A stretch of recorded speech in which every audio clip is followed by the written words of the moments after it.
Mga bandang alas 9 ng umaga na nag-chat sa akin si Mildred na may lakad nga daw ang tropang single. At syempre pag ganyang mga lakad ay hindi natin palalampasin yan. Sa bangka sila na nasa.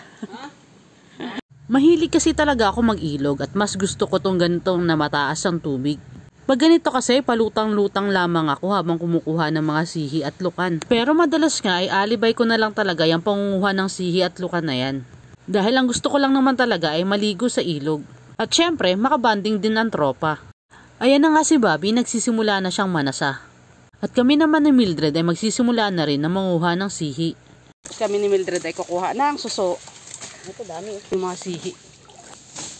Dami, lalaki. Ito na naman ang nangunguha ng sihi. Oh. Ayan, nakakapit sila sa ganito. Ito naman yung tinatawag dito sa amin na saka-saka. Sihi ko ito. Ay, yan lang sihi mo? Oo, ayun sa kanya. Dami. Paano naligaw ako kung saan ako sumuot doon? Kaya nga ayoko sumuot doon eh. Marami pa punta tayo doon. Mamaya, kuha pa tayo. Ito yung sasa. Kinukuha ni Bobby. Ayun si Bobby. Tapos tatalian niya na daw. Panoorin natin kung paano magtali na sasa.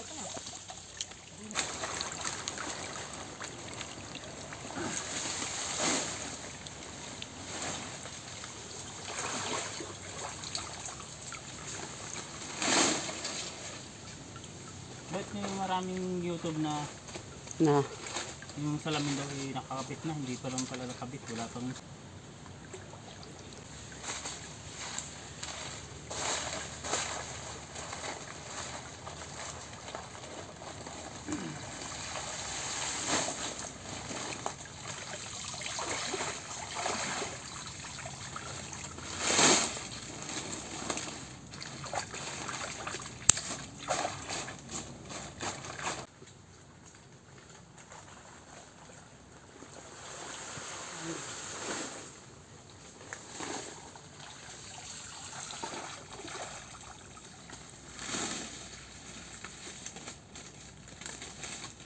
gaganda ng dahon ng sasa. Lalapad.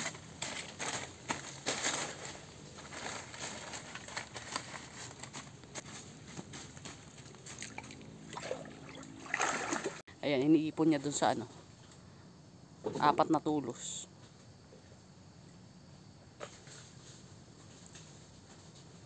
Dami ano. okay, pag-utali yan. Maliit pa yan pag natali. Okay na ito. Magkano na yung ganyang kalalaki ngayon? Kadami? 100. 100. Ang labas na pawid. Bawi ka naman sa isda. Dali 600 lang isang ano. 100.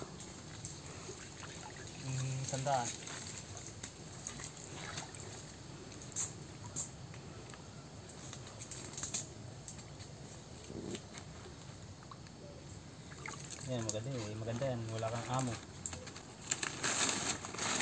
Oh, di ba? Wala ka pang isang oras, may isang ano ka na, may isang daan ka na. Hindi ka nang hanap buhay dito. Hindi mahihirapan. Para ka lang naglalaro. Naglalaro.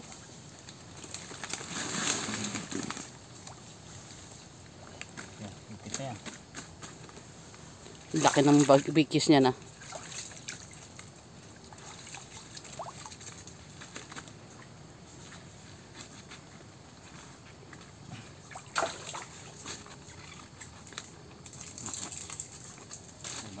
Ibang lugar, ano na, hindi hirap ng tao.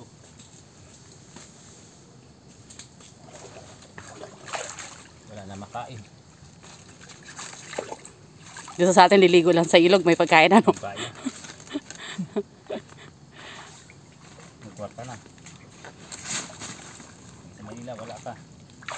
Patay ka doon.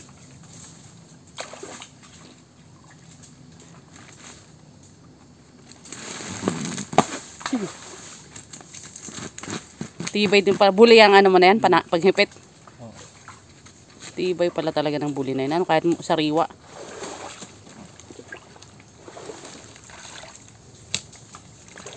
Ano, Dred? Ano? Internet. Balik lang. Galing. Maghigpit oh. Hindi siya naluwag ano? At bitawan. Nagpit yan. Sakaling ka naman ah. Sakalin. Galing. Yan na. Yan na yung kabuuan yan. Whew! Madrid. Yan si Mildred oh. Nakuha ng sihi. Dami niyang kuha oh. Kalahati lang yung kuha ko eh. Kalahati lang no. Nandyan. Ito ang sinundan ko eh. Sinundan ko yung ano na yan oh. Paloob. Naligaw ako. Yung mga ano? Yung Na? mga nakakalutang. Oh. 5, 4. Naligaw ako. Binasta yan. Hindi ko na naririnig ang yabag nyo eh. Ako malayo na ako doon sa dalawa. Di lumabas ako sa ilog. Ganun lang naman yun. Sinunsund ko lang ulit ito. Yari na.